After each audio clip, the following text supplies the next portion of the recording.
Hey guys, there's a game tonight, right? Yeah, and we're gonna win. You didn't hear Halloween's closing early, 7:20? Oh, I didn't know that. So this is the same with Astros. I think the Astros in 05 was better than this year's because the Astros in 05, when they went to World Series, at least they have the courtesy to lose every single game. Yeah. Right? At least we know what to expect. Oh, are you a Dodgers fan? They got wiped Yes. out by the White Sox. You know why I'm a Dodger fan now? No. You hate the player, not the game. Like, you should Yeah. That was horrible. You notice that the Texans stood up and had them kneel down, right? And they lost that game too. They're not playing as a team too. Okay. So, you think? Really, you don't want them to win all because of that? No, they don't deserve it. What about that one guy who already got down? He can't play the next. Yeah, I know. Yeah, he can play. Yeah, it's okay. But everybody in Houston has to suffer because. That's right. Because one Chinese guy's affected. Woman moral series. All right, guys, let's get started. Okay. We're gonna finish a little early today because I have a contractor come to my house to take out all the floor for me. There was damage during the flood. So we're gonna finish about 1:35, 1:40ish. We're gonna talk about 3 chapters today. So chapters 7, 8, and 9. Now, before I talk about the chapters, let me tell you something that I did last night. So last night I was going through to grade many of the weekly discussions. And then I noticed that many of you guys, you didn't meet the full requirement. So remember for the discussion, each weekly discussions, you do your own posting. Hey. What is it? Did you add it last week?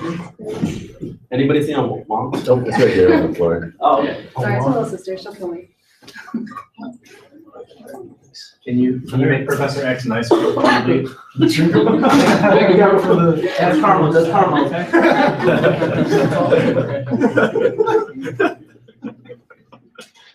Okay, so remember the discussions, every discussion you're gonna make your own posting. So your posting must be at least 300 words, okay? It's not 300 characters, it's not Twitter. You're gonna do 300 words, so like one full page. So it must be 300 words and also reply to your classmates posting as well, got a full credit. If you don't do that, you lose points on your discussions.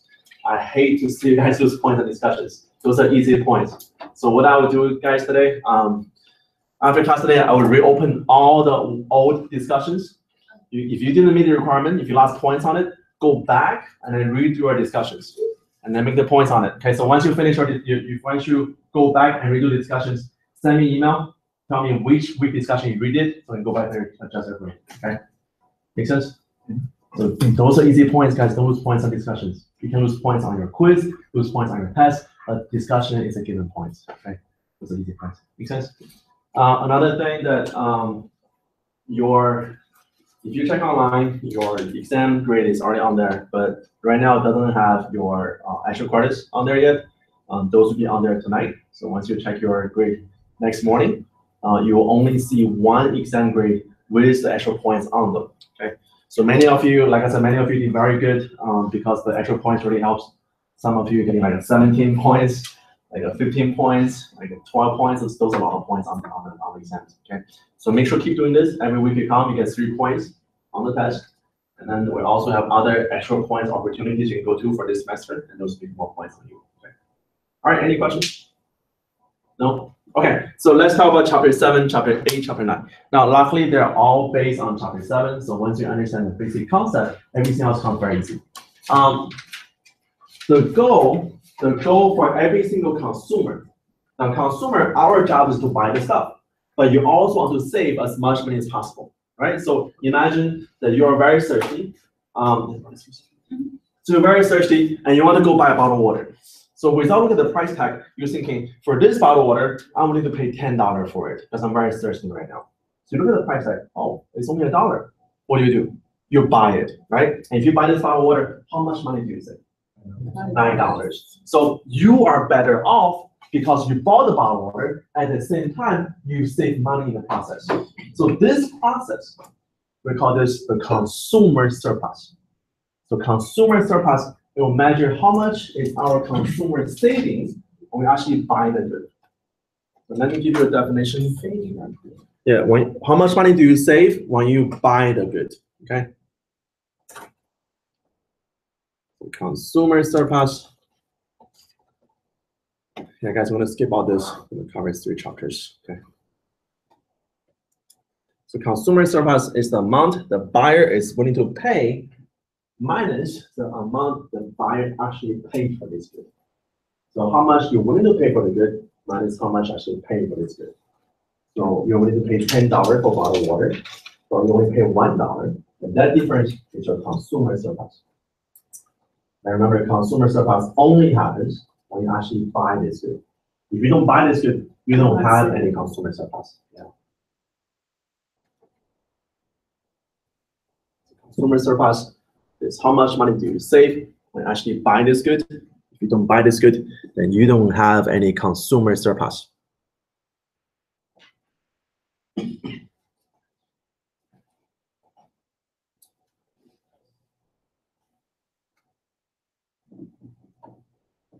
Everybody got it? Yep. Okay. Now let's go back here.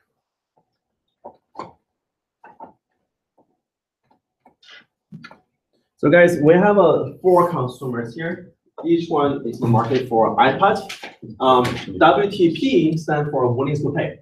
So WTP measures how much is the maximum price consumers are willing to pay for this good. So for our example here, we said that I'm willing to pay $10 for a bottle of water. So that $10 is my WTP. It's the highest price that you're willing to pay for this good. So 4 consumers, Anthony, Chad, Flea, and John. Different consumer, different preference.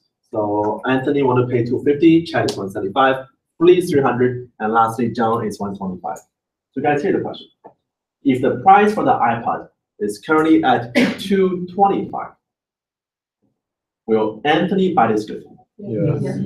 How much is Anthony's consumer surplus? $25, right? You take your $250 WTP minus the price, what, $225, so $25 consumer surplus. Will Chad buy this good? No, because for Chad, he's willing to pay $175, but the price is $225, so he wouldn't buy it. So how much is Chad consumer surplus? Zero. Your consumer surplus only happens when you buy the good. If you don't buy this good, you have no consumer surplus. Now, what about Flea? How much is her consumer surplus? 75, right? So take the WPP, 300, minus the price, 225, that's a consumer surplus. And lastly, for John, how much is his consumer surplus? Nothing. I wouldn't buy this good. Make sense? All right, so on your quiz, you might see questions like this. They give you a little table, and they give you a price, and they ask you how much consumer surplus. Now, I might even ask you how much is the total market consumer surplus. So to find a total consumer surplus, add up everybody all together. And so 25 from Anthony, 35 from Flea. And for this 4 people here, the total consumer surplus is only $100. Right? So add up everybody consumer surplus individually. That's a total market consumer surplus. Makes sense? All right, now what you might also see on the quiz is a graph that looks like this. The quiz you're referring to, are you talking about the chapter 7 quiz? Chapter 7 quiz, Okay. and chapter 8 and chapter 9. Okay. Yeah. But mostly chapter 7. Was chapter 7 due last week? Yeah, yeah. Okay. Did you guys do good on it? No. It's kind of hard. Kind Yeah. of hard. Okay. I mean, that's it's supposed to be hard, right? And then the thing with the quiz and class and tests, it's not about how much you learn. It's about how much you suffer. And then also about how much you freak out at middle of the night. Okay. All right. So guys, what I would do for chapter 7, I will extend chapter 7 for this week also. Okay, so extend until Sunday. And give you 2 more tries on chapter 7.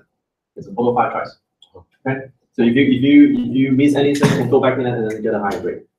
All right, now, so you might also see a demand curve like this, like a little staircase. Now, what the staircase is, each step is representing each consumer's WPP.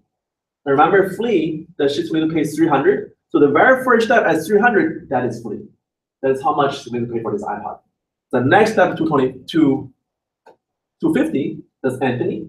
And then we have John, and who's that other person? Chad, right? Chad. So John is over here, and Chad is over here. So each step here is representing each consumer's WPP. And then to find your consumer surplus, this is what you do. To find consumer surplus, when you see a graph like this, the first thing you're going to do, draw the price line. So find out where the price is, and then draw the line all the way across. So let's suppose that for this market, our price is currently set at 150. So at 150, draw a line all the way across. Okay, so that's your price line. And then to find your consumer surplus, remember this, consumer surplus is below your demand curve, above your price line. So this red curve here, this is our demand curve. So below the demand curve, above the price line. So everything over here is our consumer surplus. Now to find that, we're going to do individually. So flea, we need to pay 300.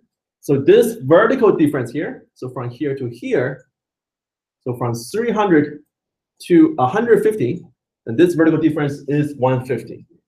And then for the next level, for the next consumer, the WPP is 250. The price is 150, and this difference is 100. And then for the last one, this is 175. The price line is 150. So there's 25 over here. So to find the consumer surplus, use 150 minus a plus 100, and then plus 25. Add it all together, that's your consumer surplus. Make sense? So just make sure to do this. First thing you do, find out where the price is, draw the line all the way across. Once you draw the line across, below each step, above the price line, the area is your consumer surplus. Make sense? All right? Yeah. Now, so that's a static demand curve. Let me show you a regular demand curve. Okay. So on the regular demand curve, this is our demand. Again, the first thing you do, find out where the price is. So for the price, let's suppose the price is 30. Once you find the price, draw a line all the way across. So the area below the demand curve, above the price line, this triangle is our consumer surplus.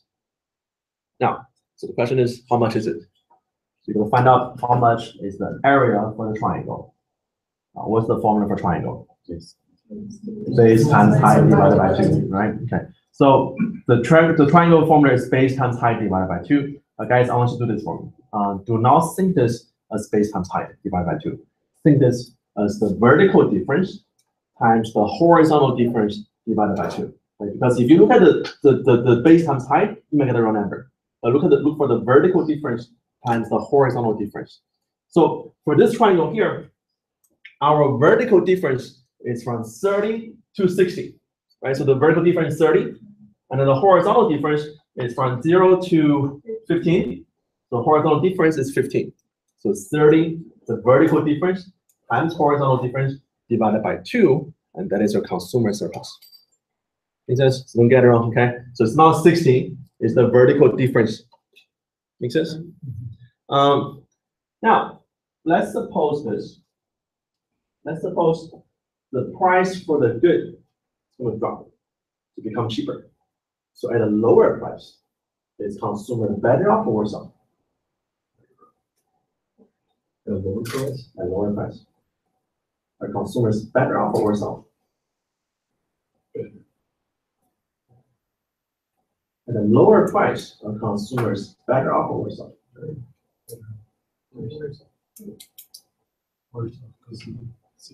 Worse off? Yeah. So Timothy, let me paint a picture for you, okay? So imagine it's Black Friday, and then consumers going to Best Buy, and then they see a 50-inch LED TV. The price for it is $25. consumers like, right? Can't be that. That's horrible. No, we don't, right? When the price goes down, consumers are better off because you can buy the same good at a lower price, which means you save more money. So to see how much consumers are better off, worse off, we're going to see how much is consumer surplus. So every time consumer surplus increase, we're better off. Every time consumer surplus decrease, we're worse off. So this goes back to the price. So whenever price goes up, we pay more, we're worse off. Whenever price goes down, we pay less, we're better off. So for this market here, let's suppose the price goes down from 30 to 20. So at 20, I can draw the line all the way across. The quantity is at 20 units. So when the price goes down to 20, how much is my new consumer surplus? Guys, find out on your paper. Find out how much is our new consumer surplus. 200. 20 times 3. Oh, Yeah. How much? Is it 400? Yeah. So we're gonna do again the vertical difference, right? So the vertical difference, we're gonna go from 20 here. So from 20 to 60, the vertical difference is 40, and then the horizontal difference. So from 0 to 20, the horizontal difference is 20. So 40 times 20 divided by 2. Then this triangle here. So this big triangle. Let me draw this. This big triangle here. That is your new consumer surplus. So it's more than before, right? That means when the price goes down to 20, our consumers, we are better off. Because now can pay a lower price for it.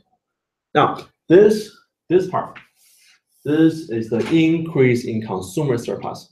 Let's break it down. Okay, there's a question on the quiz that's about this stuff over here. So if you break it down, if you look at this area, this white area, we can look at this as a rectangle. So this rectangle here. And then on the side, we have this little triangle here. So the rectangle, this is what they represent. Now imagine I'm a consumer here. And then my WTP, so how much I'm willing to pay for this good, is currently at $45. So when the price, so the highest price I will pay is $45. When the price is 30, do I buy this good? Yes. Yes, right, because it's below my WTP. When the price is 20, do I still buy the good? Yeah. Sure, I will, right? Because at the 20 is still lower my WTP, so I still buy this good. Now, however, for me, when the price is at 30, my WTP is 45. How much is my consumer surplus? 15. When the price goes down to 20, how much is my consumer surplus? 25. Right? So for me over here, right, 45 minus 20, 25. So for me, I will still buy this good when the price goes down to 20, but I am better off than before, right? So this rectangle here, this rectangle is the consumer surplus given to the existing buyers. So buyers who bought this good before, they will still buy this good now, and that's how much more consumer surplus will have for those old buyers. Make sense? Now, let's suppose I'm over here. I am right here on the demand curve. Okay, so let's suppose this WTP is $25. So at $25, my WTP $25. When the price is 30, do I buy this good? No. When the price is 20, do I buy this good? Yes. Yes. If I buy this good at 20, how much is my consumer surplus? $5. So this triangle here, we call this guys the marginal buyers. So they're the marginal buyers. They're the consumer who buy this good when the price is low. They wouldn't buy when the price is high. We call them marginal buyers. So the rectangle is the consumer surplus extra given to our existing buyers. And the little triangle is the consumer surplus belong to our marginal buyers. They're the new buyer who come to the market when the price is lower. Make sense? Everybody got it? Yeah. All right. Now let's look at supply. So for supply, guys, what's the goal for a company?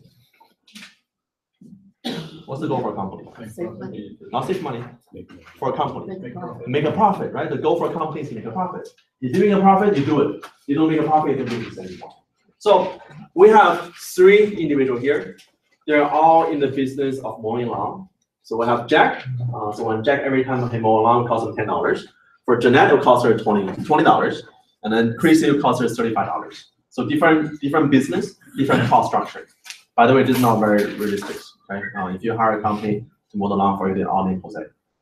So just kidding. All right, so for this company, now let's suppose right now the price for each service the consumer will pay is $25. So for $25, will Jack perform his service? Yes, right, because it only costs Jack $10, and the consumer pay him $25 and make a $15 profit. Now, will Jeanette perform her service? Yes, because it costs her $20, consumer pays $25, you still make a $5 profit. Will Chrissy sell her service? No, right, because it costs her $35, consumer only pays $25, and she will lose $10 here. So once you know how much the price is, you can find out how much is the profit for each company. Now, this profit in chapter 7, we'll have a new name for it. This profit, we call this producer surplus. So producer surplus is just the profit. Okay, so what you're gonna do is the amount a seller is getting paid, so the price for the good, minus the seller's cost, and that difference is your producer surplus. So other call it profit. Okay? It's the profit for each company. So the goal for every single consumer is to maximize our consumer surplus. The goal for every single producer is to maximize the producer surplus. So as long as the price is more than your cost, you perform the service because you're getting a profit out of it. By the way, so the floor in my house is the original floor from the builder. We didn't know how much it was until we got a contractor. So apparently they use like a solid wood. I never heard it before. Never seen it before. So apparently we have solid wood for all these years. So the estimate for my first floor, which is only about 800 square feet, is about 11,000. Yeah, it's crazy. Like they give me the cost breakdown. So for the floor, like it's like $14 per square feet, and then there's also cost to remove on the whole floor, or everything else, the baseboard. So it's very expensive. Luckily, I have flood insurance. So guys, do this. Once you buy a house in Houston, it doesn't matter where the house is, buy a flood insurance. Really, like Kingwood, we never flood before. For all this deck, you've never flood before, but this year we got it. We won it before. Okay? So make sure buy flood insurance. It's not expensive. So it depends on where you are. For most, I think the interest will go up. it might go up, but still depends on. So the same with flood insurance. Now your regular home insurance, they do tend to change every year, but the flood insurance is a national program, so they're pretty steady. So it depends on if you're in a flood zone or not. So if you're not in the flood zone, which means most part of Texas, most part of Houston, we're not in flood zone. Kingwood, there's no flood zone. Okay, so for those part of town, the flood insurance for the entire year at maximum is only $450 per year. Now, if you're in a flood zone, then we'll double that. But still, it's really worth the money. But they're gonna redraw those lines because Yeah, they might like this flooded, right? But it doesn't say that this Harvey is like a 800-year flood or 1,000-year flood. 1,000-year flood. Yeah. So hopefully they won't, because usually when they draw the flood zone, it's based on a 100-year flood. So you never know. Okay. But like I said, when you guys buy a house, make sure to buy a flood insurance. My house is not in the flood zone. We're living downtown, but I think my street is like the lower part of downtown. So all the water from downtown comes to my street. So not even hurricane. Like every year we have like 3-4 times flooding on the street. But this is the first time that flood actually comes to the house. Every other year stay on the driveway. So buy a flood insurance. Okay, it's a good investment. Okay.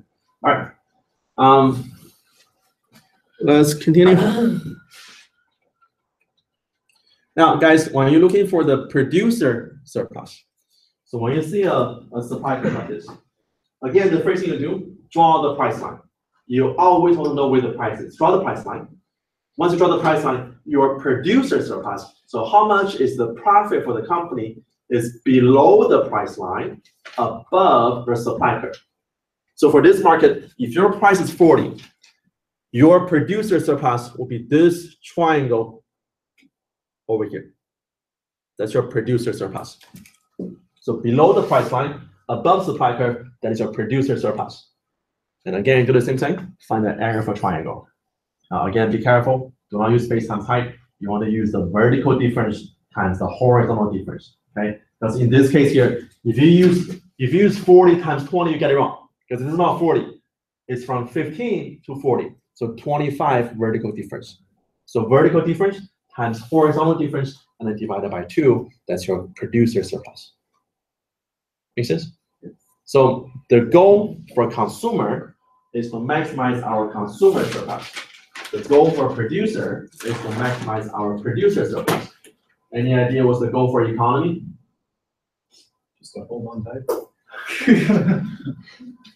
Let's one more time. Okay. So the goal for consumer is to maximize our consumer surplus.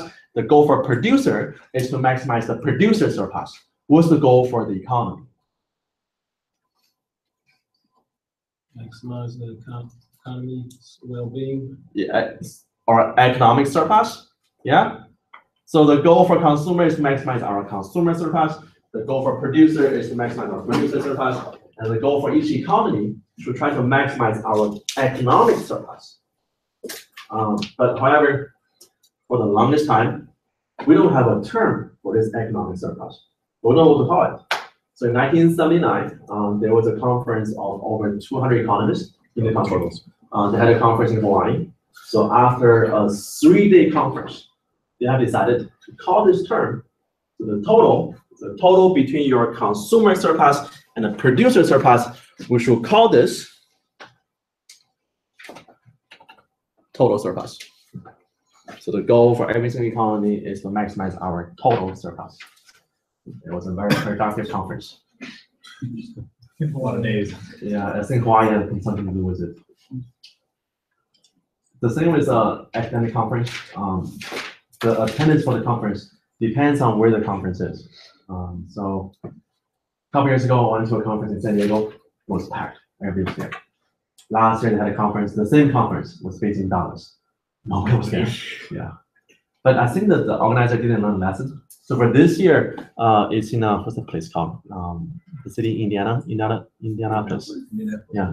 I can never say it right. Indianapolis. Yeah, it's just over there. There's nothing there. Yeah, I'm not going. So the goal for every single economy is to maximize our total surplus. Total surplus is the total between your consumer and a producer surplus. That's called total surplus. Make sense? The total surplus is the goal for each individual economy. So maximize your total surplus. So sometimes you might, guys, give me a second, let me get a call. This is my 4 guys that might be coming to the call. Get back in 1 second. Okay.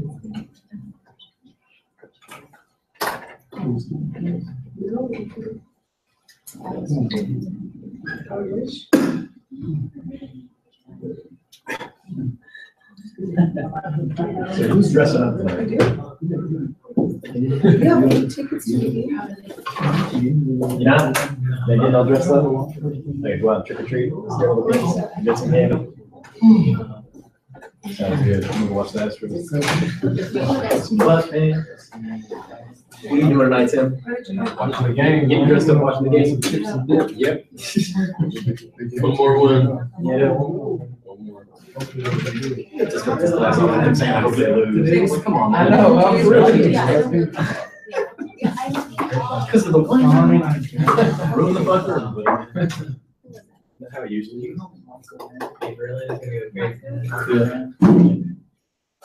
Okay. Straight from the home. Yeah. I remember. Like you just said, this, but on the quiz, you said, this. Oh, she said no. I just can't. So because the sellers are trying to minimize their cost and the buyers are trying to increase their value by saving money, I would essentially say that that's Like, why is it, it has to be saying the same thing, right? Yeah. So he's saying that the consumer surplus is that's our money that we save when we buy something. And then for the producer, anything that they get paid minus their cost is how they save that. So it's literally minus the cost to sellers. Yeah, that's a good question. Yeah, it's two phrasing it. They're fine. Minus the total cost to sellers. Okay. Because I watched the video. Buyers is the. Right. But I don't know if you have. All right, good news. My 4 guy won't be here, so take this until 2:30. Yeah. Or 3:30. 5:30. The only good news, we have a question. Question? Yes. Yeah, we got a question. Uh-huh. On the quiz, it said it, the definition of total surplus a different way. It says equal to total value to buyers minus the total cost to sellers. Oh, very good. It's saying the same thing, but I can't. Well, let's think. So that question is on this slide. Okay. Now, guys, let's go back to what the totals, the consumer surplus and the producer surplus are. So for our consumer surplus, remember this is your WTP minus the price for the good, right? So WTP is how much our consumer value this good. So I want to buy this bottle of water. My value for it is $10. That's the maximum I pay for it. So WTP minus the price for the good. Now your producer surplus is the price for the good minus the cost of production. Right? So how much the seller is getting paid minus how much the seller costs to produce the good. Now your total surplus is your consumer surplus plus producer surplus. Now let's bring everything down. So I'm gonna have WTP minus the price, and then plus price minus the cost. Now see how we have a minus price here, and then a positive price here, right? So they cancel each other out, right? So when they cancel out, then what's left over is your WTP minus the cost of the good. Okay. So how much the consumer values minus how much the business cost is. Make sense? Right, so same answer, yeah. Yeah, guys, really, when you guys do the homework at night or do the quizzes, it's okay to freak out, okay? And then remember this, when you are freaking out, I'm not there with you, so don't worry about it. Good, I'm glad you're giving us permission now. Oh, of course, yeah, no problem. Wow. Guys, give me 1 second. Let me go to YouTube. I need to save something. You can explain that better.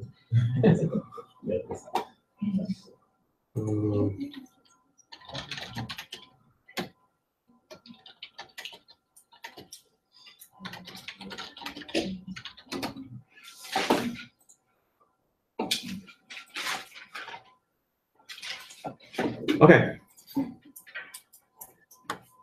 Everybody got it? Yeah?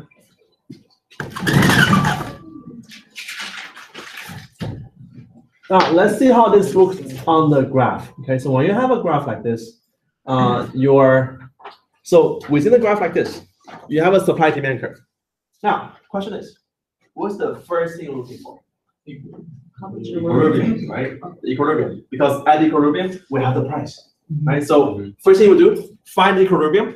So equilibrium will be this intersection over here, and then go over, so the price will be at 30. So again, what you need to know, we need to know what the price is, because your consumer surplus depends on the price, the producer surplus depends on the price. So find the price first. So once you know the price is 30, and then to find the consumer surplus and the producer surplus. So at 30, well, again, when you guys draw the graph like this, the first thing you do, draw the price line. Okay, so the price is 30, draw the line all the way across.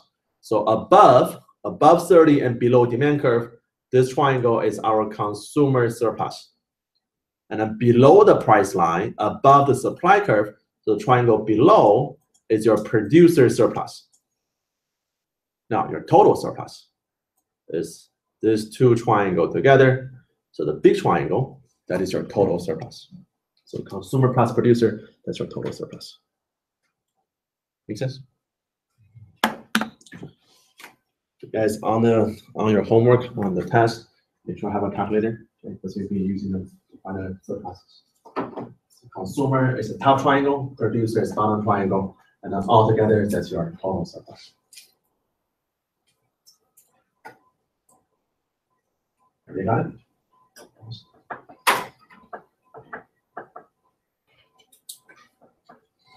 Did I put you guys onto a concert? Housing? Oh, wow. Yeah, I was surprised too. Wow. Yeah, that was good. So this one, so Housing come out at 8:30 in the morning. Then before Housing was Party Next Door. I don't know what they are.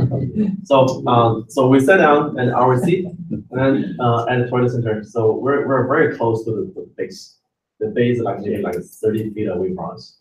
And it's like those huge bass. And then when Party Next Door was on, the bass was on full volume. You can feel your heart is beating. It's not beating according to my heartbeat, it's beating according to the music. So guess what? We laughed even before Housing come out. Yeah, you feel so fast. Okay, you feel so fast. All right, now everybody got it? Yes. Okay. There is a question on your quiz. I don't know if you guys got to it yet. It's a question about the price ceiling, price floor. So let me show you what that looks like. Okay, so because when you have a price ceiling, price floor, it's a little different.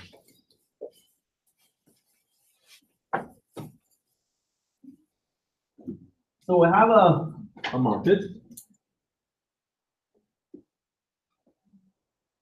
Let's suppose this current price is $30. Okay.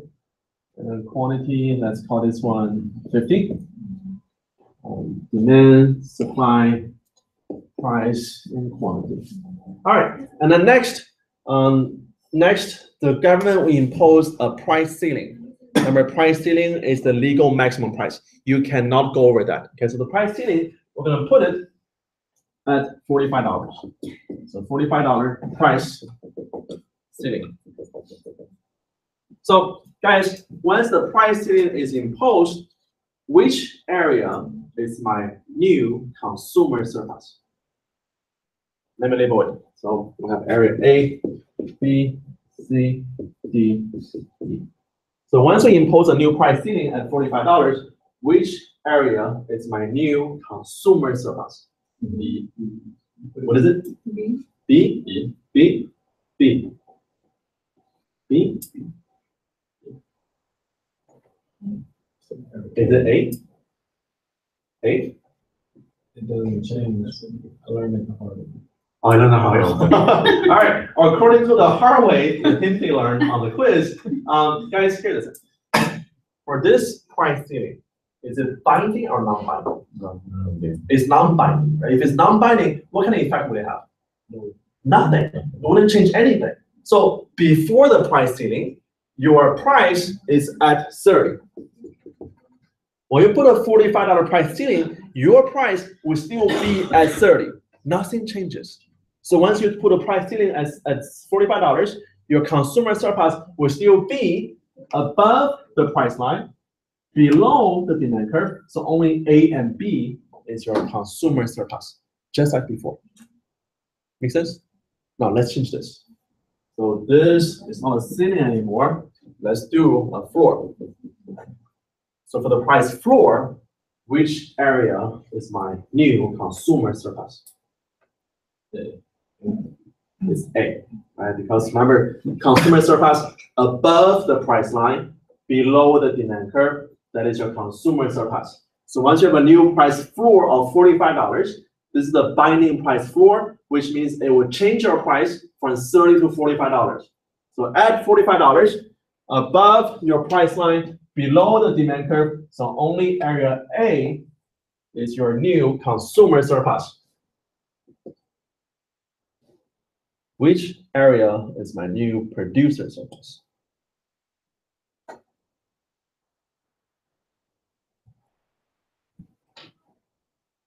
You want to learn the hard way one more time? You want to draw it? Draw the producer surplus for us. Guys, remember, school's not about learning, it's about suffering.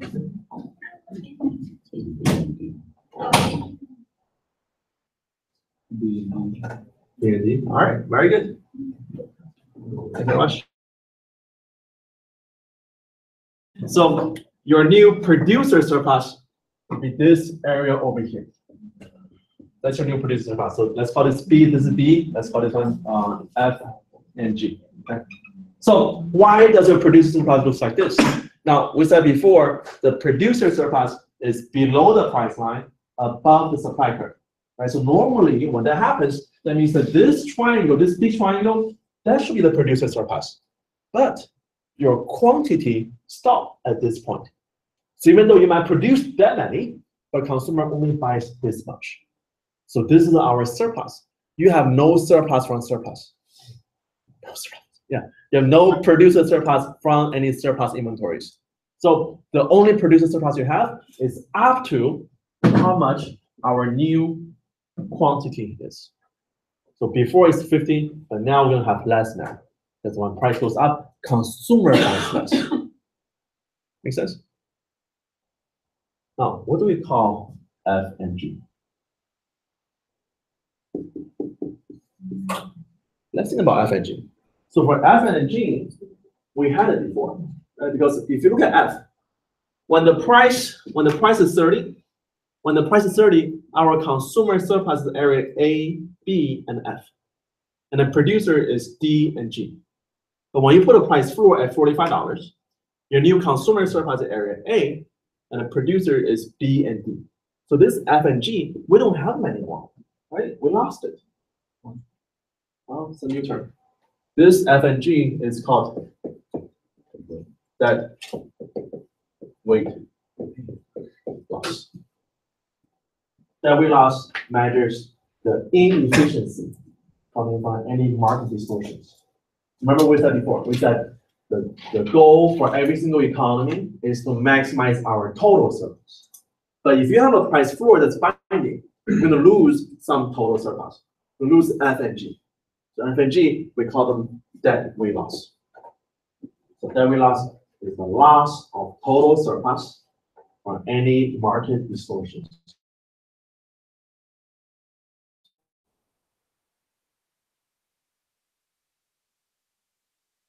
Or will cause market distortions. When we have a binding price ceiling, will also cause market distortions.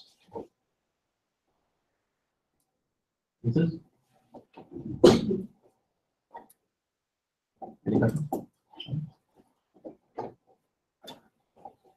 All right. So this is for chapter 7. Next, let's talk about chapter 8. Okay. So for chapter 8, we'll talk about tax. How will tax affect our market? We talked about tax before in chapter 6. So tax is the difference between how much buyer pays and how much seller receives. So let's talk about tax. Okay. So guys, let's suppose.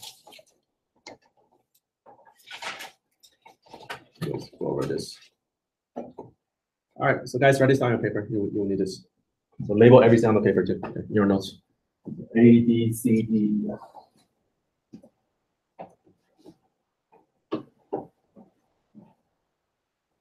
A, B, C, D, E.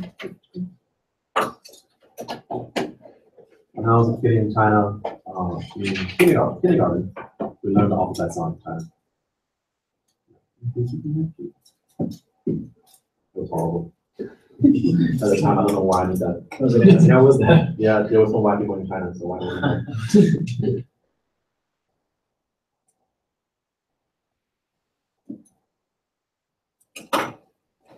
Any idea which country have the largest English-speaking population? India, right? India has the largest English-speaking population. Any idea which country have the highest population number in Muslim religion? Islam? Islam Middle East. It's Indonesia. Indonesia has the highest Muslim population.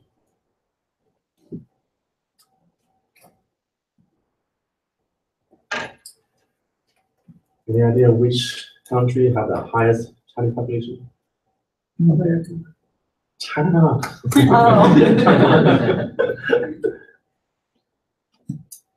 But America will have the largest Chinatown. San Francisco, New York is a huge. largest Chinatown, and also the largest Chinese population outside of China. All right, everybody got it? Almost? Yeah.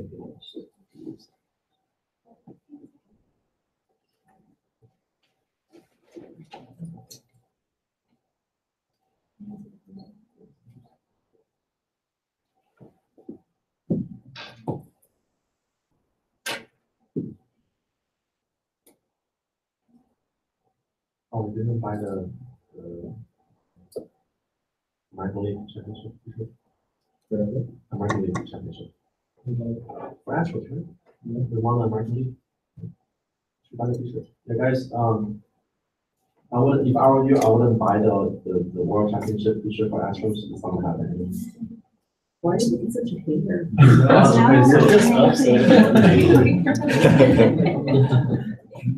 He apologized. Doesn't matter. It was in Spanish, not in Chinese. All right. Everybody got it? Now let's look at this. So before tax, again, first thing you do, find out what the price is. Right? So before tax, the price will be at PE. So when the price is PE, which area is my consumer surplus? ABC. Consumer surplus? ABC. ABC, right? So consumer surplus below the demand curve, above PE. So ABC is your consumer surplus. Which area is my producer surplus? DEF. Now, which area is total surplus? A, B, C, D, yeah, everything all together, right? So before tax, this is our surplus. So consumer ABC, producer is DEF, and then your total surplus is A, B, C, D, E, F, and then your tax revenue is nothing. There's no tax. And then next, I'm going to introduce the tax here. Now, what tax does? Tax will increase how much buyer pays and decrease how much seller receive. So if you want to look at tax, let me give you a formula for tax. A very simple formula for tax is the difference between how much buyer pays and how much seller receive. And then your tax is just the price for buyer minus the price for seller. That's your tax. Okay. So the buyer price minus seller price, that is our tax. Now next, we're going to introduce a tax for this market. And then for this tax, I'm going to say this point is our price for seller. This point is our price for buyer. So price for buyer on top, and then price for seller below. And then this difference is our tax. Everybody got it? Yeah. So by the way, on the test, I will give you the informations. I will tell you where the buyer price is, where the seller price is, and you're gonna go from there. Okay.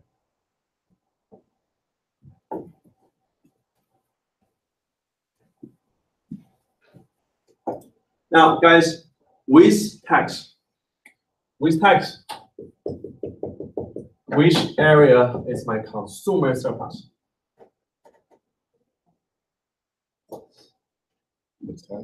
Which tax?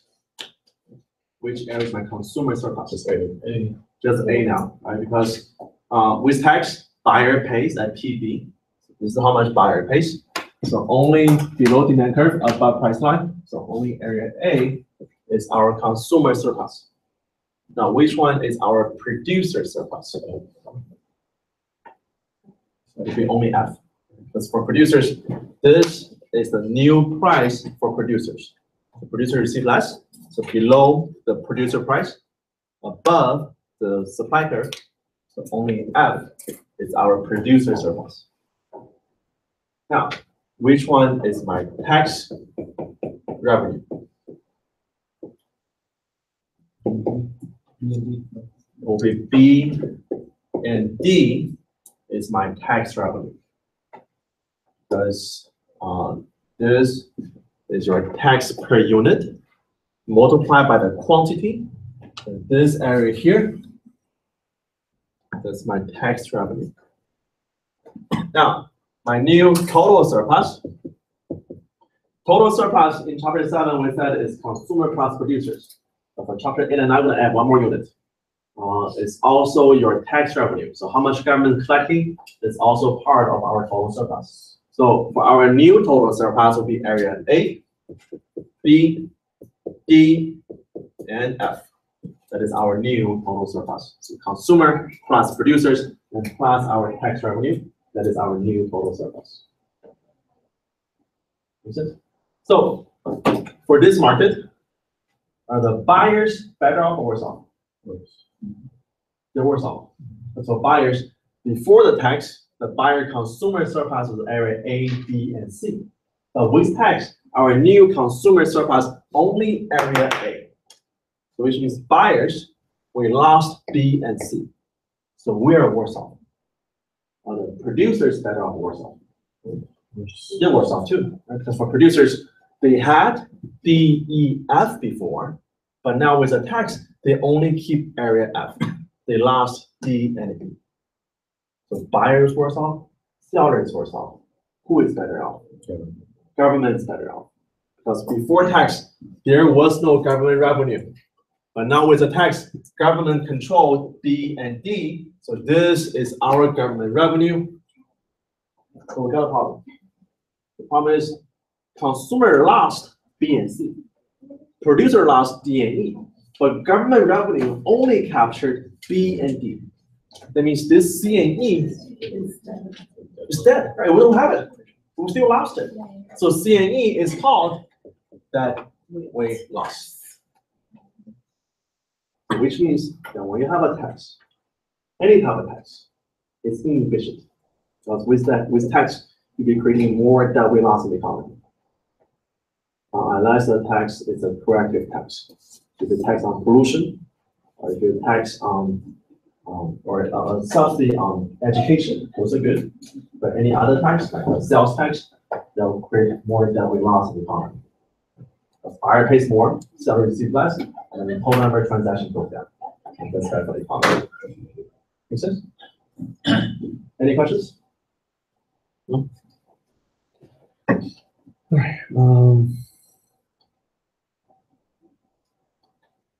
Oh, let me go back a little bit.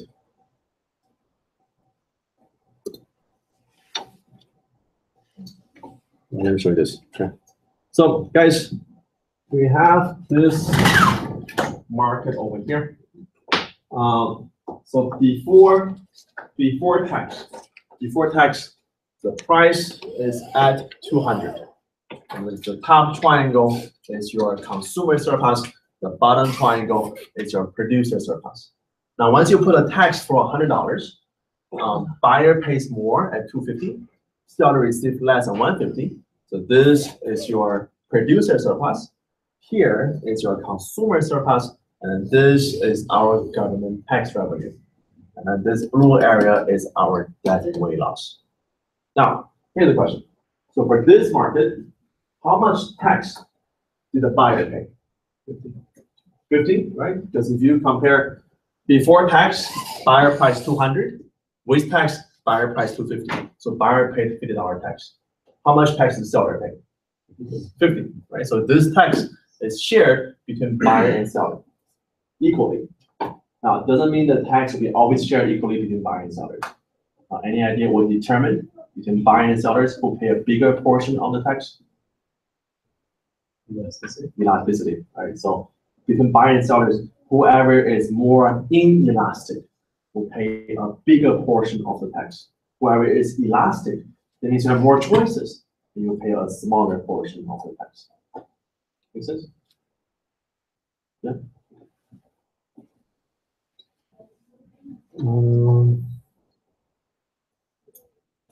There's one more I need to show you, and then we're done for chapter 8.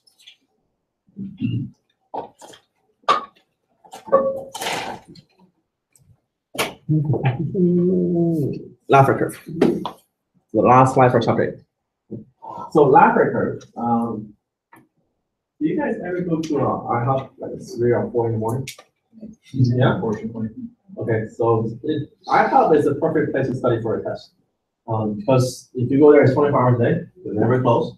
It is very bright inside, and also it's unlimited refill on coffees. Right? So it is actually very productive. When I was in school, I would go to IHOP all the time. So So pay attention to like $3 for a pot of coffee, and then never and always keep reviewing. So the entire night is $5. Now, there was or is an economist. His name is Arthur Laffer. So one time he was visiting DC from the West Coast, and he had a jet lag, so couldn't sleep. He went to the local Starbucks, no, sorry, not Starbucks. He went to the local IHOP, and then he wrote out this little thing, and later it was called Laffer curve. So this is what Laffer curve says. Laffer curve says that the government tax revenue depends on how much the tax size is. So it depends on the percentage of how much tax you charge.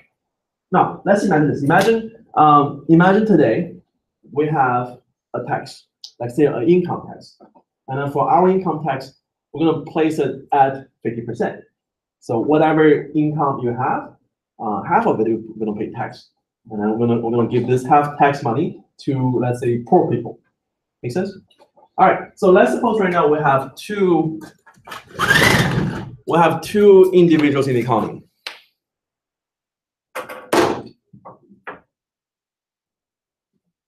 So we have two individuals. Him.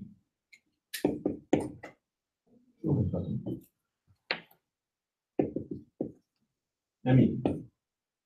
Now, I don't work for the entire year. So for the entire year, my income will be $0. Tim, he has a full-time job. By the end of the year, he'll make $100,000. That is income. Now, we're gonna do a 50% income tax. So for me, I don't work. I don't pay any income tax. For Tim, he works, then he will pay half the income to tax. So he will pay $50,000 for tax. Now, what the government will do, we also call tax is called income redistribution. We take income from somebody and give it to somebody else. So for this case here, we're gonna take this tax, give it to me. So after tax income, Tim will have $50,000 left. Now me over here, I don't work, but I do receive this income redistribution from government. So by end of the year, I will get $50,000 from the government. So guys, let's think about it. If you're a Tim, would you work anymore?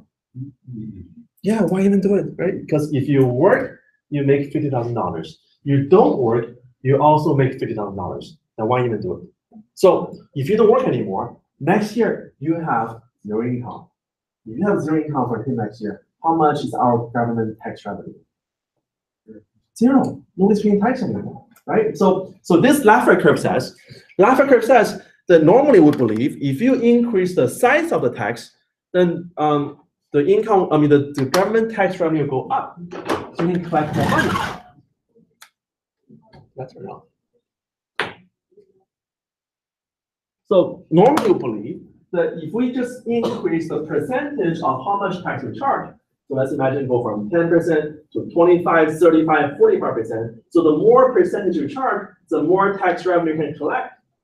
Now, that's not the case, because if your tax size, the percentage charge is too high, it will destroy our incentive to work.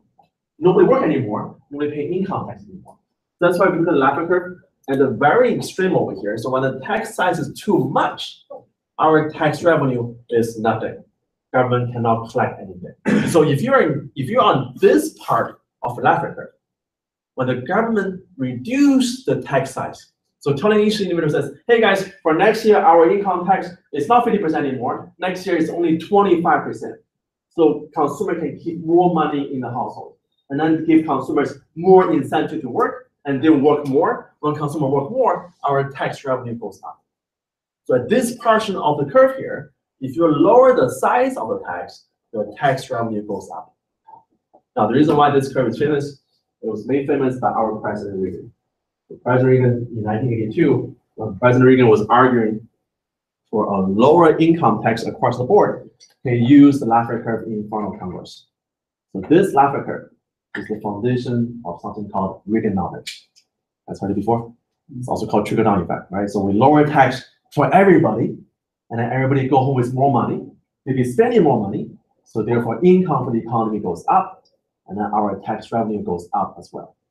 So in Congress in 1982, President Reagan argued that our economy was on this portion of Laffer curve, that our tax was too high. Then if we lower our size of tax, so if I lower income tax from, let's say, 45% to 25%, then consumer work more, and then our government tax revenue, how much money we're collecting from consumers, actually goes up. So it's good for everybody. It's good for the consumers. It's also good for our government, because government can collect more money now. But the problem was that our economy was on this portion of Laffer curve. So when we lowered our size of tax, so every consumer pays a lower income tax, even though our consumer income went up, but the government tax revenue went down. So if you look at our U.S. national debt was decreasing from President Truman, President Eisenhower, President Kennedy, Johnson, Nixon, Ford, Carter, was all decreasing. And then when President Reagan was in office, our debt went up. What's because of this? It's because of economics, because of Laffer curve. That we misjudged where we were on the Laffer curve. We lowered the size of tax, and our government tax revenue went down, and then our debt went up. This is. Any idea how much is our government debt right now? Over 20 trillion. Let me show you a website. Okay. The calculator. Yeah. So there is a website. It's called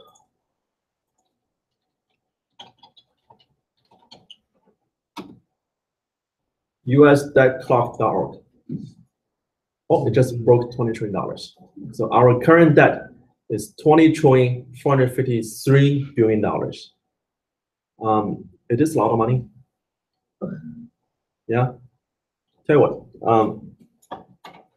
if I give you $1 trillion, what can you buy? Apple.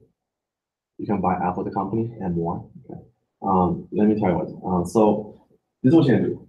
I'll give you $1 trillion. You can go to MLB, buy all the team in MLB, and go to NFL, buy all the team in NFL, and go to NBA, buy all the team in NBA, and then after that, you still have $850 billion left. How much is $1 trillion? Our current debt is $20 trillion. Per person is $62,706. Now, this is not a per taxpayer, it's per individual citizen in the country. So you, me, your parents, your nephew who is only 1 month old, $52,000 per person. Do you have that much money? I don't have it. My wife has it, but I don't have it. So that's a lot of money. That is a lot of money. Make sense? Yes. You had a good example though up there with the incentive and the two people with being in the economy there that like, you know, if it gets to the point where it's not worth working anymore, you know, you're getting the money anyways, why even go to work? Yeah, why even do it? You know, right. so. So have you guys heard that President Trump tried to do a new tax reform? Now, in his tax reform, it has some good ideas. So number one says we're gonna lower our corporate income tax. So how much income tax company pays? Now, right now, US, our highest level of corporate income tax is at 35%. So for the marginal tax rate, how much profit you make, you pay 35% tax on it. But no business is paying 35%. The reason why, because every business, there's so many loopholes, so many deductions. So after that, you don't pay that much at all. But still, on paper, our tax rate is the highest among all the industrial countries. That's why you see companies such as Walgreens. Walgreens, what they did last year, they moved their company headquarters from US to Ireland. Because in Ireland, they only have a 20% company income tax. So they can pay a lower income tax. Right? So what we're gonna do, so President Trump said we're gonna lower our corporate income tax from the maximum 35% to now it's gonna be at 20%. Now that's a pretty good idea, because that would attract more business to stay in America. Okay. Now, also President Trump says that he will reform our personal income tax. So how much we pay as individual taxpayer will also be changed. And then for most of taxpayers, especially the top bracket, especially the top 1%, they will be paying a lower income tax. Now, this has the same idea when President Reagan introduced it back in the 1980s. It says that if we lower tax, and especially for the top people, they have more money available, they'll be spending more money, so better economy, and then those money will be trickled down to everybody underneath the income scale. Makes sense? Now, will it work? Who knows? Okay. But it will definitely increase our national debt. That's for sure. Because every time, if you just lower how much our tax revenue is, you don't increase the other sources, and we're still spending the same amount of money, then your debt will go up. Okay. So right now it's at 20%. I mean, it's $20 trillion, which means on average, if our country, if we want to pay off our debt, that means every individual American, we all need to work 1 year for free to pay off the debt. That means no income, no new clothes, no new anything. But this number is increasing. It has been increasing. It increased dramatically when President Obama was in office. So this debt, trust me, in the next couple of years will be even higher. So it's always a good idea to learn a second language. So if something does happen over here, all the other countries. And then you never know. Maybe in the next 5 years, maybe Mexico want to build a wall between US and Mexico. Keep all the American from going to Mexico. Never know. All right. Let's look at chapter 9.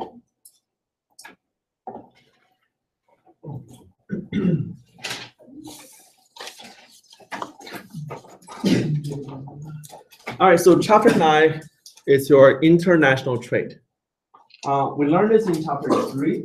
We learned that trade is good when you have comparative advantage and absolute advantage, and trade is good. And every country can send into some trade. We can also use this consumer surplus and producer surplus analysis to see how good trade is. So before we talk about trade, we need to introduce a new concept, something called the world price. So the world price is the price of this good everybody in the world pay for. Now we'll compare our world price to our domestic price, so how much we pay over here. So imagine that we're in the market for soybeans. By the way, US, we're the #1 exporter of soybean. We're the #1 exporter of corn. We're the #2 exporter of rice. And so we're a huge exporter country for this farm good. And then because we have a very generous government subsidy, so our government with the farm bill every year, the government is paying the farmers to produce soybean, corn, and rice. Imagine if you're a corn farmer, before you plant your seed, government says, I will give you $1,700 per acre. So we pay the farmer to produce soybeans, and of course, when they produce it, they can sell this for a lower price. And that's why in America, we're the only country in the world where the meat is cheaper than the vegetables. The meat, those cows and pigs, they eat soybean and corn. And those are very, very cheap because government subsidizes for it. And also this corn and soybeans as an unintended consequence, ever since introduction of NAFTA, our soybean and corn farmers are able to sell soybeans and corn to Mexico with no extra tax. And because our soybean and corn are so cheap over here, the farmers in Mexico cannot compete. So many of the corn farmers in Mexico, they don't have a job anymore. They lost the family farm. What do? They cross-border illegally over here to work as an illegal immigrant. So this illegal immigration problem partially is because of our low corn and soybean price. So then do you think it's a bad idea to go back and relook at NAFTA then and try to do some things there? That's not about this, then they know what happens. Okay? So for trade, if your domestic price is lower than world price, then that means you produce it cheaper. You should sell this to other country, right? You're gonna export when this happens. But if your domestic price is more than world price, then you should import this good. Importing, then you have more. You have this good, more good at lower price to do that now. So between your domestic price and world price, you will see the direction of trade. Okay?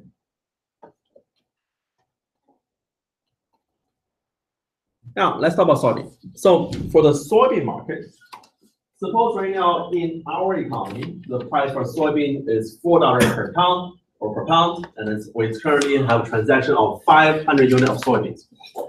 And then our world price, so the price of everybody else, is at $6. So should we import or should we export? The domestic price at home is $4. The world price is $6. So we import export. We should export. That means we can do it cheaper, right? We can do it cheaper. We should export our soybeans. Now, once you export, this is what we export. Once you export, your domestic price will go away. Your new price at home will be the world price. So those two prices will merge, and then your domestic price $4 will go away, and then $6 will be our new price at home. Now, once you go up to $6, let's compare our surpluses. Okay. Oh, by the way, so this difference here between this point and this point. Remember we called this surplus before, but in the international trade market, this is your export. So our companies produce this much. Our US consumers only buy this much. So this surplus, we don't keep it. We sell to other countries. That's our export. Now let's look at our surpluses. So before trade, with no trade, when the price was $4, which area is our consumer surplus? This is before. Before, with no trade. A, B, yeah. Will be A and B, because before trade, the price is $4, so consumer surplus is area A and B. Now, which area is my producer surplus? C, right? So C is the producer surplus, and then total surplus is area A, B, and C. Make sense? Now, next we trade, and for this trade, we're gonna do export. And for this export, once we trade, which area is my new consumer surplus? Only area A, right? Because with trade, price goes to $6 now, so consumer surplus is area A. Which area is my producer surplus? Producers, which area? B, C, B and C. I mean, there are only 4 letters on there. Let's try different combinations, right? So it's not B, it's not C, it's not B and C. What else could it be? It's not D. Is it A, B, C, D? It's not A, B, C, D. What else could it be? It's not B, C. It's not C, A. Should we write this down? All right, guys, so this, okay, so remember what we said before. Find out where the price is, below the price, above your supply curve. So your producer surplus will be area B, C, and D. Yes, remember the D we didn't have before, but now the D we can export, right? We don't sell them over here, we sell to other countries. We can still sell them, right? So that's our extra producer surplus. Now, what is our new total surplus? Total surplus. A, B, and A, B, C, D. A, B, C, D, right? So everything all together, that is our new total surplus. Now, guys, let's look at this area D over here. So for area D, before trade, we don't have that. With trade, we have it. So this trade, this export is good.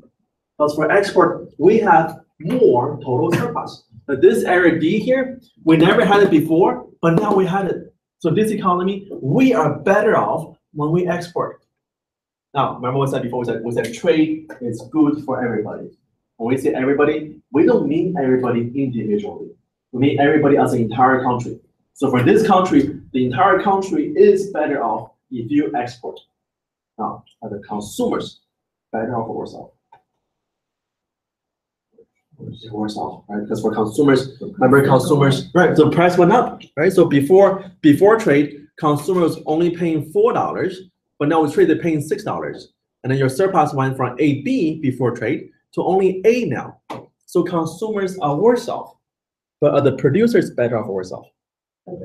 They're better off, right? For producers, they only had C before, but now they have B, C, and D. So this gain, the gain to producers is more than the losses from consumers. That's why when we combine them, that for this exporting economy, they're better off when they trade. Make sense? Now let's look at an importing economy. Maybe an importing is worse off. Okay. So, by the way, this D is called gains from trade. That's how you know economy is better, because you have more gains from trade.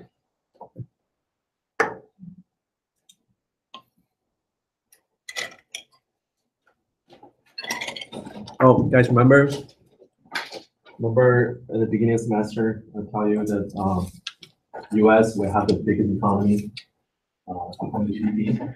And China's number 2, Japan number 3. Actually, that was old information. Just check it very recently. Number 1 today, my people. Number 2 is US, but number 3 surprisingly. Number 3 is India. I mean, probably because they have so much population. So even though the economy is so big, but they have so much more population, the per person wise still very poor. I mean, same thing with China. China, even though they have the biggest economy in the world, but they have 1.4 billion people in the country. So per person wise, still very poor country. So US, even though we're only number 2 now, per person wise, we're still much better than those countries. All right.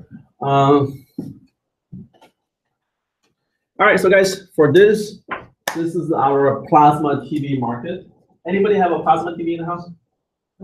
No? Yeah, those are old days, right?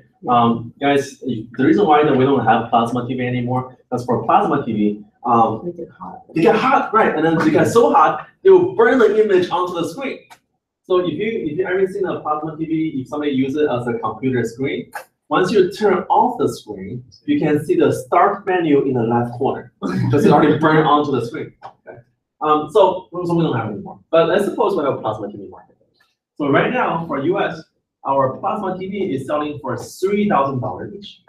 Now the world price, so everybody else is selling for $1,500. So should we import or export? We should import, right? We should import. So guys, let's label this. Let's label this. Let's call this one. So this is A. B. C. D. And E. Okay, so A, B, C, D, E. So guys, on your paper, write down. Find out what is the consumer surplus before trade, the producer surplus before trade, and then total surplus before trade. And then next, do everything after trade. Do the differences. So find out the consumer surplus before trade, producer surplus before trade, and then total surplus before trade.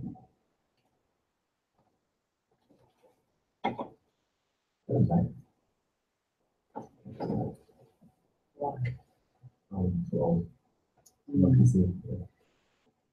I learned computer like in the 1980s. So. DOS. Yeah, it was DOS. And back then there was no HP or compact. The computer they taught 286, 386, 486, and 586. Yes, are you ready for it? Yes. 300. To some point of go back to redo it and let me know what I did. Yeah.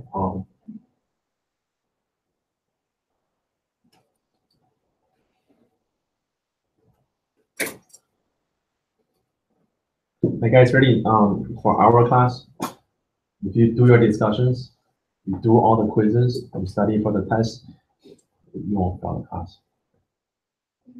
Just do what's required of them. The reason why my wife is pregnant. Congratulations. Oh, thank you. I know it's hers, but I'm not sure it's mine. Oh my God. Yeah, so at least that's for sure, right? So the baby will come out in January. So I'm trying to save some karma. Okay, so do the best you can. I will tell you.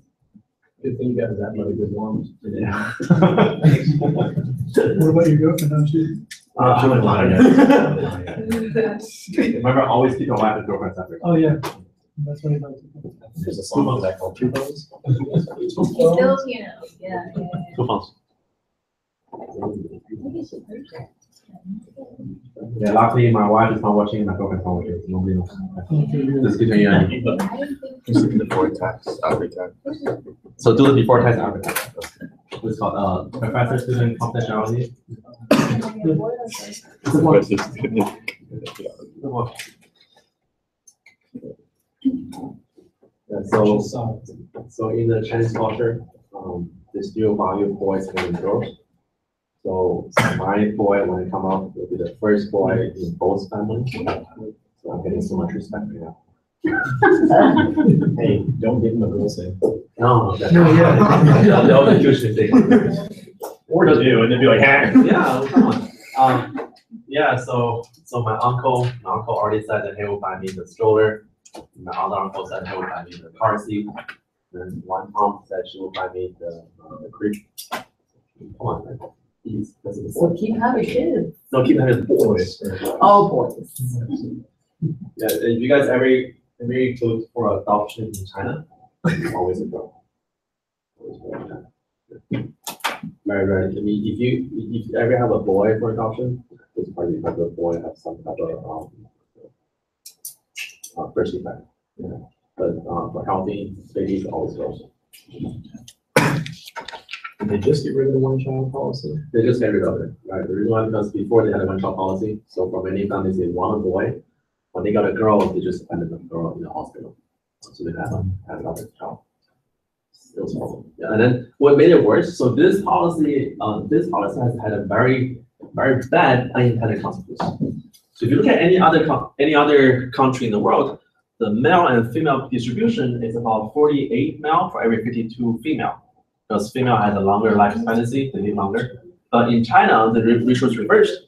It's about 53 male for every 47 female. So there are a lot of Chinese guys who are bachelor. You couldn't find a suitable wife. There's a shortage of women in China. You know what they did? To find suitable balance. What else? If you have a shortage in the country, what do? You go somewhere else. You import, right? So this is what they did. I mean, this is for real. This is what they did. So many of the bachelors in China, they will go to countries like Filipino, Vietnam, Thai, to find girls over there to marry them in China. So that's importing. So trade is good for everybody. Okay. All right, everybody, are we finished? Yes. Okay. So guys, for this economy. Let me write over here.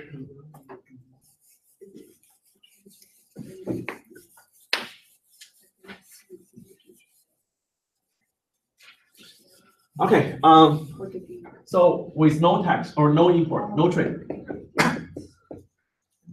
No trade, which area is my consumer surplus? A, okay, so only area A. Producer surplus? B and E, right? So below the price line, above the supply curve. So B and E is our producer surplus, and then total surplus is A, B, and E.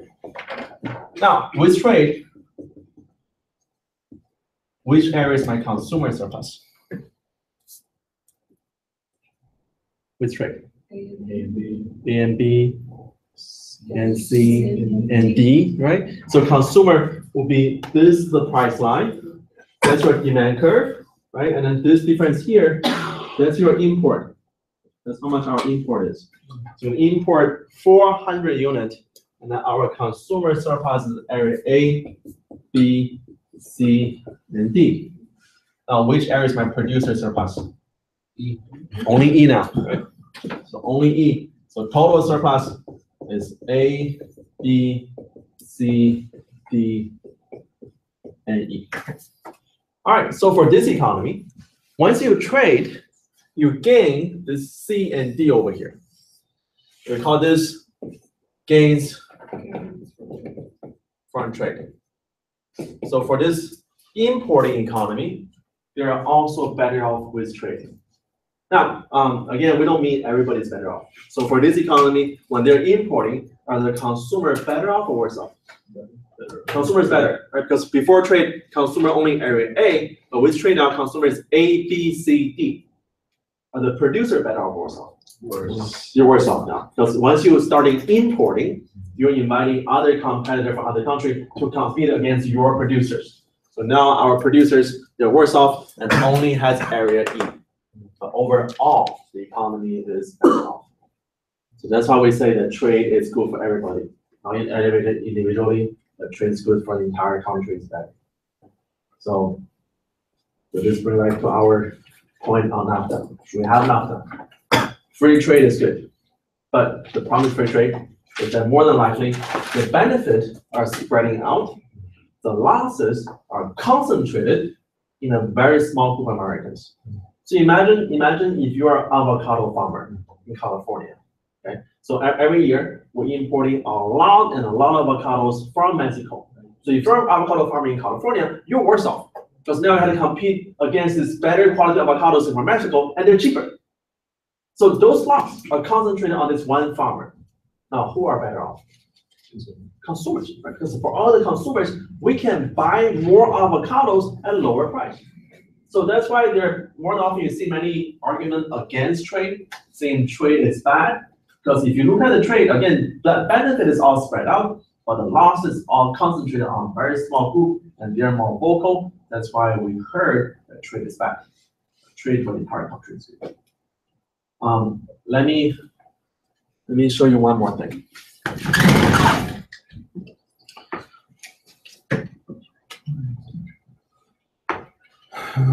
Let's get this.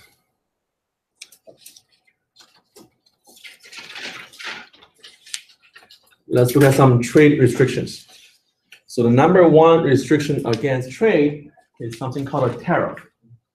Tariff is also known as tax on import. So whatever import you have, we'll put a tax on it. So make it more expensive.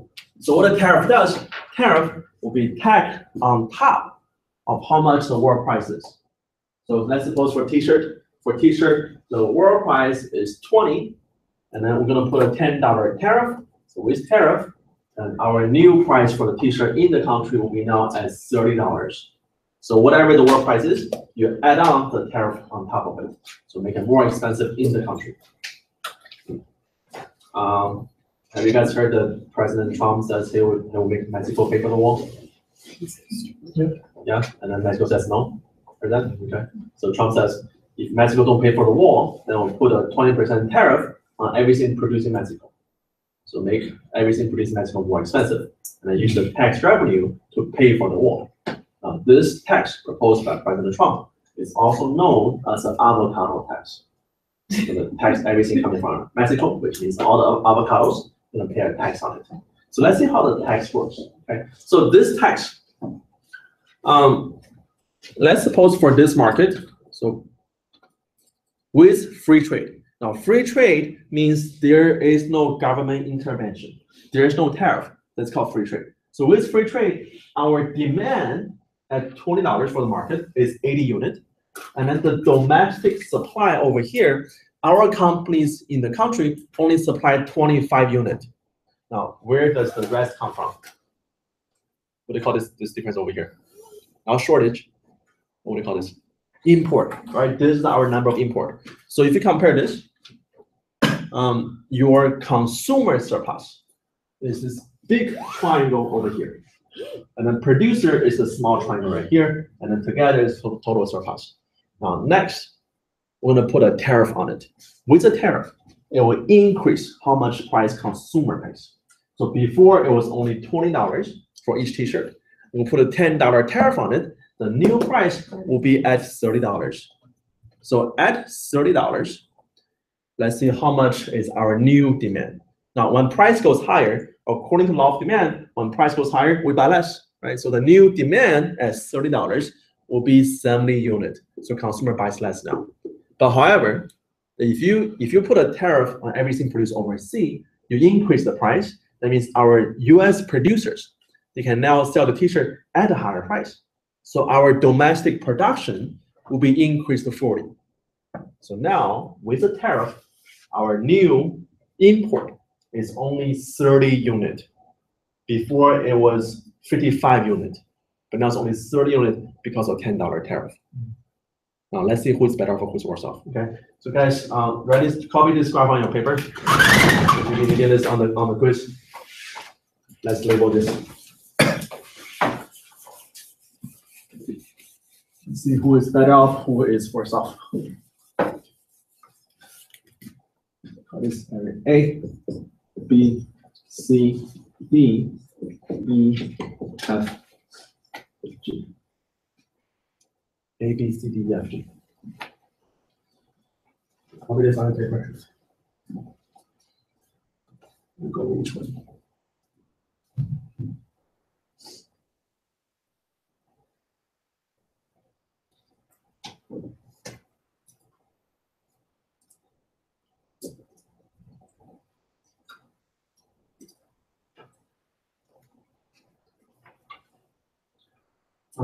The schedule for next semester is about to come out.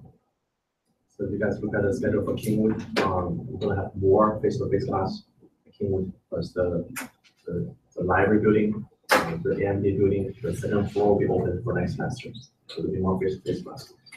And then also, if you guys plan to take Econ 2302, I only teach 2 online for Econ 2302. But we're gonna do the same thing like this semester. So even though it's online, once a week, we'll have this lecture session. You come and get extra points on the test.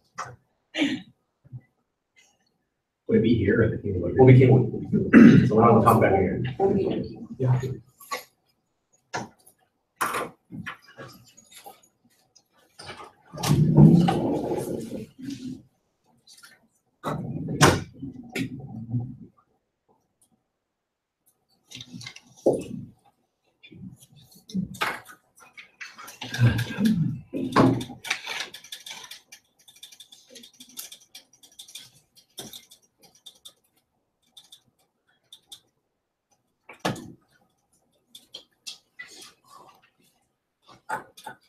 Did I tell you guys last week what was my wife's birthday? You said it was your girlfriend's birthday. I said it was your girlfriend. Oh, it's my wife. I'm misspoken. Girlfriend cheaper. Wife more expensive. She bought a new wallet, a Chanel wallet, for $800. Was that your gift to her, or was that her gift to herself? It was her gift to herself with my money. So it's my gift to her for this. Oh, you're not happy. I'm happy. Can you see my happiness on the face? On the record, I'm very happy. Okay. Yeah, guys, always get married.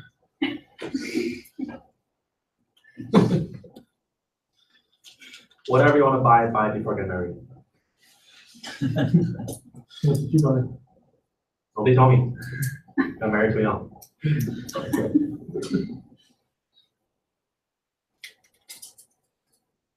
See, the thing with marriage, once you get married, doesn't matter how long you've been dating. Once you get married, the true self come out. So, yeah, so before I got married, like my wife at the time, my girlfriend, she was still like cook in the house, right? Now I'm ready. I mean, I know she's pregnant, but still. I mean, come on.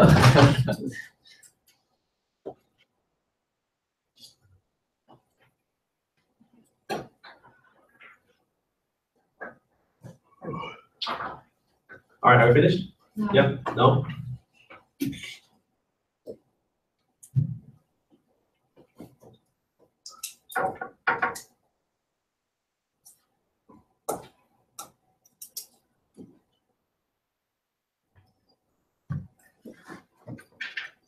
Oh, guys, every time I have questions, find me on Handout. You can do a FaceTime on Handout. So I use it for tutoring. So if you guys anytime have a question on the homework quiz, connect me on Handout, and then we can do a FaceTime. Also do a screen share. I can show you what's on my computer and how I solve the problem. If you have any question with Handout, do this after class. Send me an email, and I'll send you back with an invite to go on Handout. Make sure you use when you send me email, send me your personal email. It doesn't work really good with Lone email. With like Gmail is perfect. Because the Handout is from Google, so same platform, so it's very good with Google. All right, everybody got it? Yeah. Okay. So guys, for this market with free trade, so with no government intervention, when the price is at 20, which area is my consumer surplus?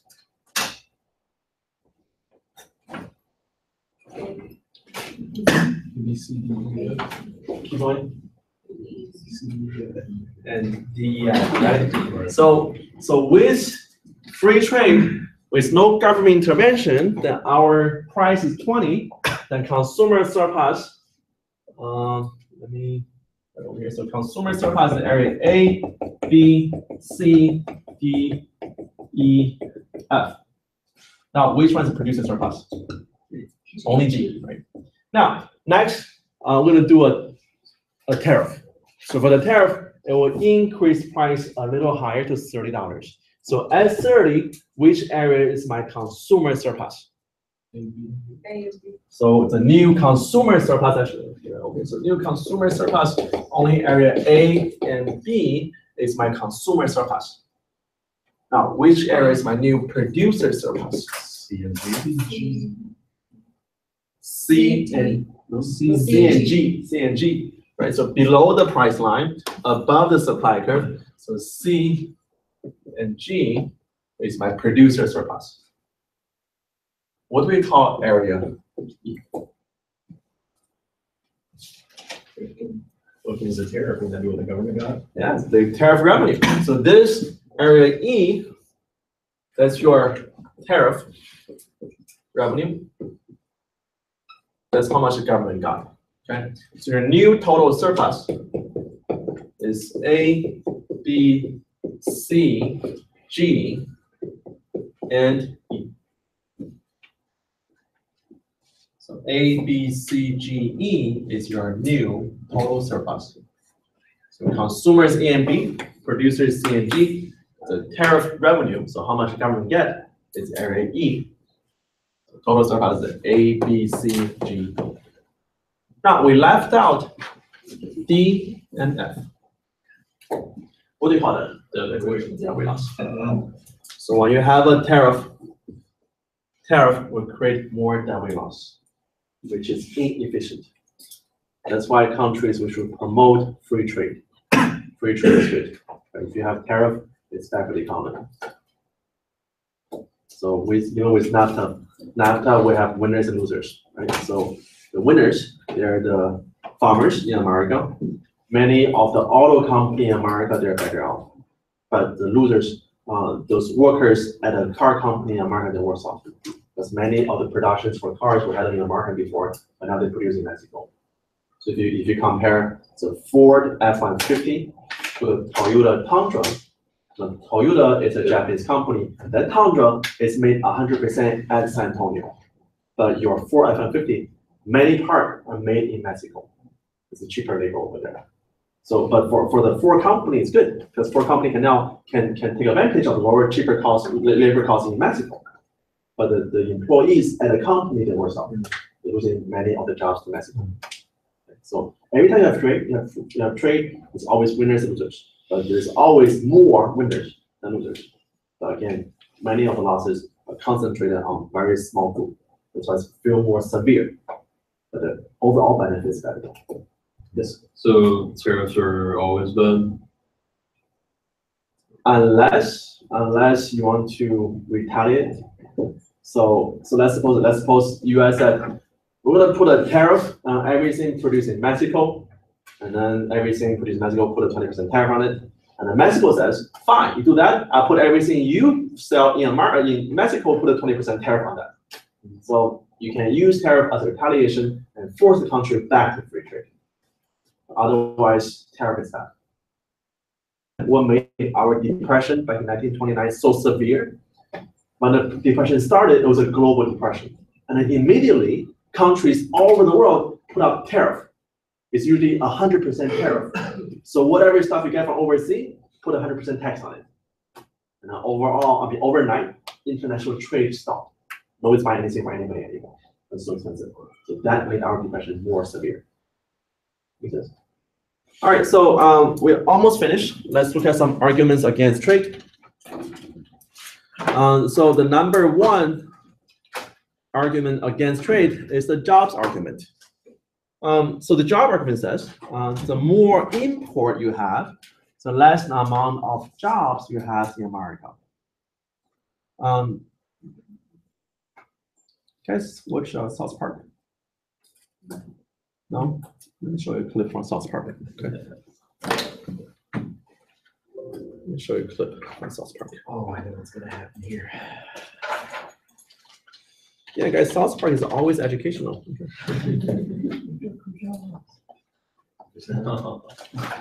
Oh, yeah. You know what I'm talking about, man. What do you think is gonna hold right here? Yeah. And now these people from the future are showing up and offering to do the same work for next to nothing. They took our data. 14 years we've been working our butts off. Now these future folk come in and we can't get to work nowhere. They took our data. They took your data. They took our data. They took your data. They took your data. Oh, they took our gigs! They took your data. They took your data. Oh, but that's the problem. Those goobacks are taking our jobs. What? Oh my God! They took our gift! They took our gift! All right, redneck, your rebuttal. They took our gift! They took our gift! Hey, that's right. If there is no future, then there'll be no.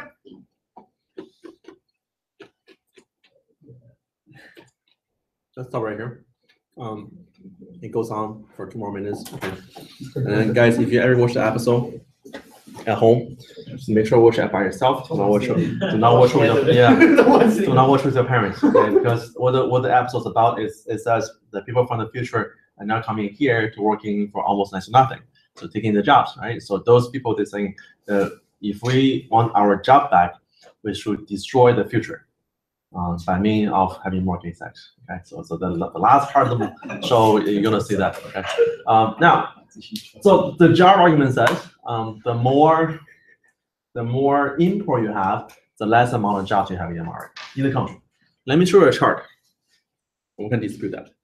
So for the chart, so this chart shows you how much is our import as a percentage of our economy. So for the last 40, 50 years, the percentage import for the US economy has been increasing. So in 1960, about only 5% of GDP, but today it's over 15% GDP, so more than triple. So if the job argument is correct, that means the more import we have, the less amount of job we have, which means the more unemployment we have. Now, if you look at our unemployment rate, it's very steady. It doesn't increase that much, right? It's pretty much steady. So the unemployment doesn't depend on how much import you have. And the reason why, because every economy, this is not the US, every economy has a very good sense to self-adjust. That every time you lose a job in manufacture, we can replace our job with something else. So if you look at our economy back in the 1960s, it was dominated by manufacturers. But today it's half and half. Half manufacturer, half service industry jobs. So every time we take away from manufacturers, we replace them with a service industry job. So that's why the unemployment hasn't increased that much. All right, so but there's one point that's not in your textbook, but you should know. Even though the job argument is incorrect, the trade doesn't destroy a job, but what trade does do, trade, at least for US economy for the last 40 years, trade would destroy good paying middle class jobs. So if you look at our manufacturers, they were paying very good money. Imagine that we lost a job that's paying, let's say, $50,000 a year, replace them with a minimum wage job at McDonald's.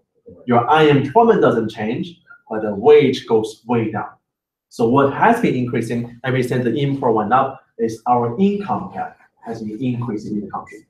The rich getting richer, the poor stay very poor. Make sense? All right, so next argument against free trade is called national security argument. That for many good as a national security purpose, we need them to be produced in America.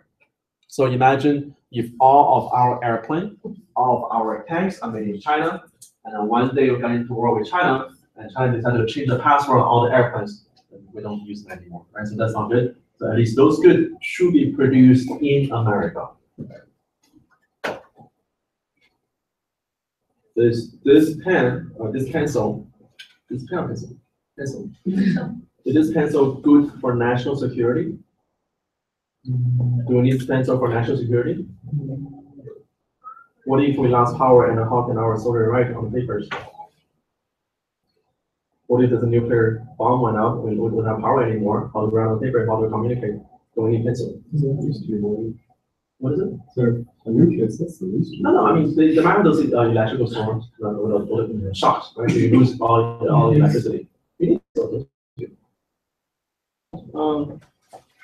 Calculator.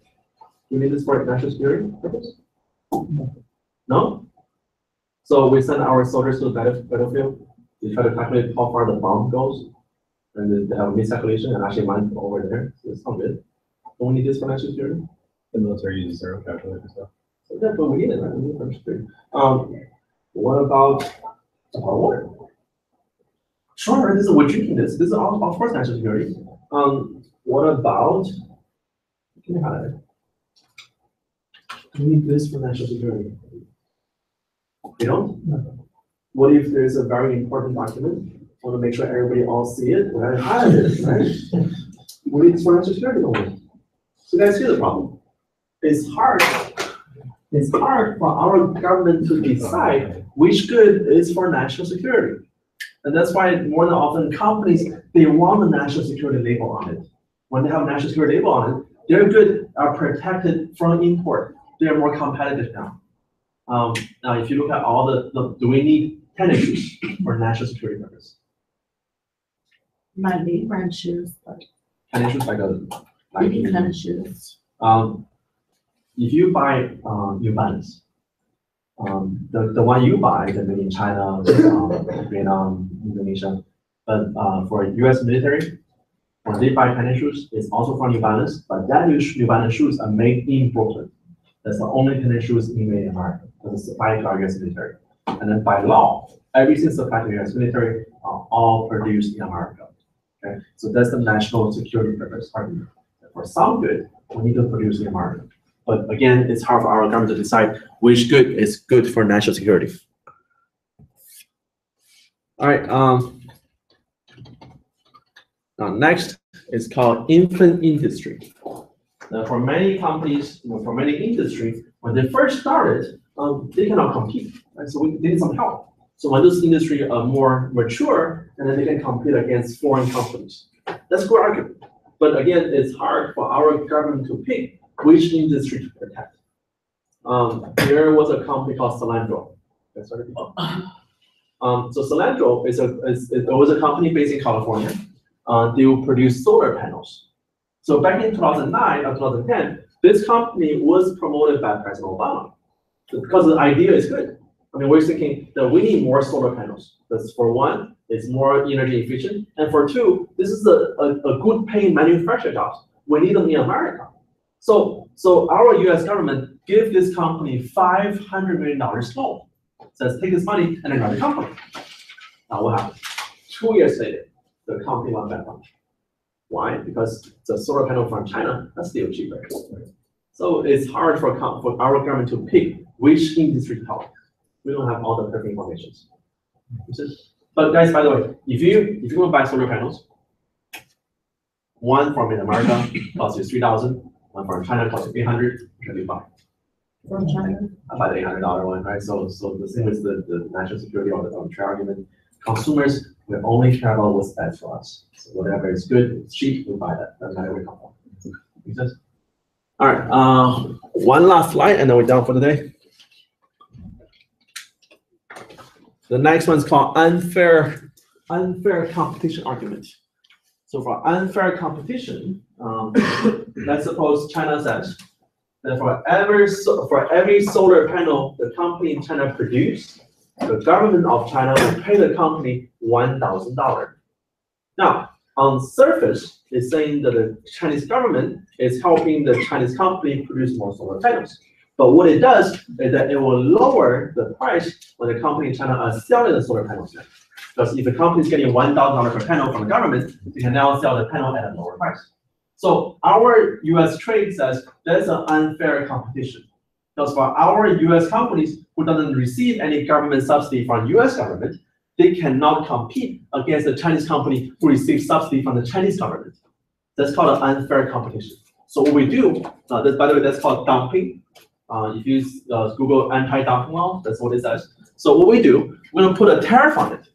So when this company is receiving this benefit from the Chinese government, whatever benefit you're receiving, we're gonna put an extra tax on it. So the